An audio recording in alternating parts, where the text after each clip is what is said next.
Sambisi, 23h, alors à minute, puis il a 3 janvier 2025, la rond-point capitaine Ibrahim Traoré. Ouais, c'est là.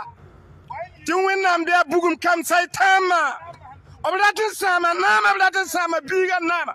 Ouais, Burkina Faso, Mam Sambisi, ouais. Le 3 janvier 2026. Rond-point capitaine Ibrahim Traoré. On want to yitaba wodorama boborama kudugarama yako wagia ziere wala kisi zafazanga tuwenambe bugum kamsa tama oblate sama tenga. Une nouvelle tentative de déstabilisation des institutions étatiques vient une fois de plus d'être déjouée du côté du Burkina Faso grâce à la vigilance et au professionnalisme de nos vaillantes forces combattantes.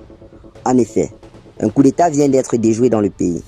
L'individu désigné pour prendre le pouvoir est un proche de l'ancien président Paul-Henri Damiba Sandaogo, renversé par le président actuel du Burkina Faso, le capitaine Ibrahim Traoré.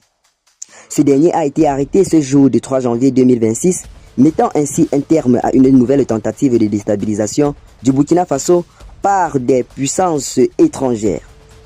Le plan était minutieusement préparé.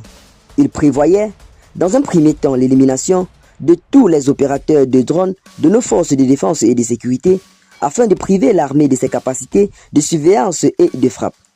Comme vous pouvez d'ailleurs le voir sur votre petite image, un drone de l'armée burkinabé aurait même été abattu. Ensuite, ces conspirateurs comptaient abattre l'ensemble des drones militaires, ouvrant la voie à une action terrestre coordonnée. Dans la foulée, des mercenaires blancs devraient être introduits du côté de Ouagadougou pour exécuter le coup d'État aux environs de 23 heures. Parallèlement, des groupes armés terreau étaient déjà mobilisés pour lancer des attaques simultanées contre toutes les positions des forces combattantes sur l'ensemble du territoire national afin de créer le chaos et affaiblir la capacité de riposte nationale.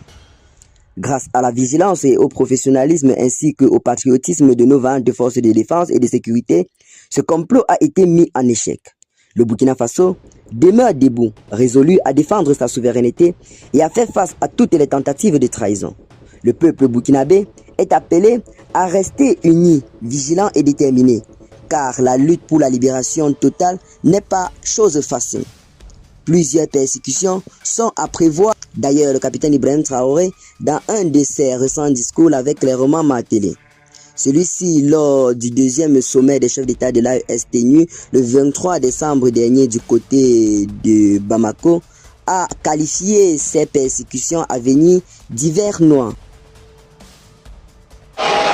L'hiver noir arrive. Il sera un hiver très froid, un hiver sanglant, un hiver meurtrier.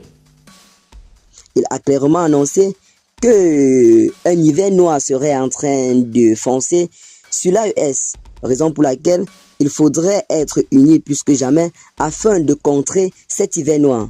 L'hiver noir dont parle le capitaine Ibrahim Traoré sont ces tentatives de déstabilisation dont ne cesse de faire face son gouvernement ainsi que plusieurs autres gouvernements dans la sous-région du côté du Mali et du Niger. Deux autres pays, frères de l'AES, qui ont décidé de prendre leur destin en main en tournant officiellement le dos à l'ancienne puissance coloniale, à savoir la France. Depuis lors, de nombreux conflits ont éclaté entre les deux diplomaties, notamment la diplomatie française et la diplomatie sahélienne, faisant ainsi allusion aux pays de l'AES qui ont décidé de prendre leur destin en main et de se tourner vers d'autres partenaires afin de signer des contrats gagnant-gagnant.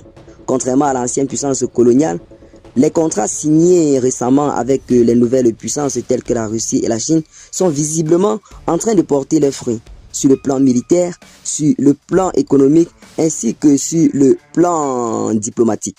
Donc c'est là en quelque sorte une nouvelle très historique du côté du Burkina Faso. Nous avons les forces de défense qui font une fois de plus preuve de professionnalisme. De telles tentatives de déstabilisation contre le capitaine Ibrahim Traoré ne cessent d'être recensées. Il s'agit là de la 7e tentative de déstabilisation du capitaine Ibrahim Traoré en moins de 4 ans seulement de gouvernance. Eh bien les amis, qu'est-ce que vous en pensez? Partagez massivement la vidéo avec vos amis si vous l'avez notamment trouvée intéressante. Abonnez-vous à la chaîne si ce n'est pas encore fait et à très bientôt les gars pour de nouvelles notes d'informations. Ciao.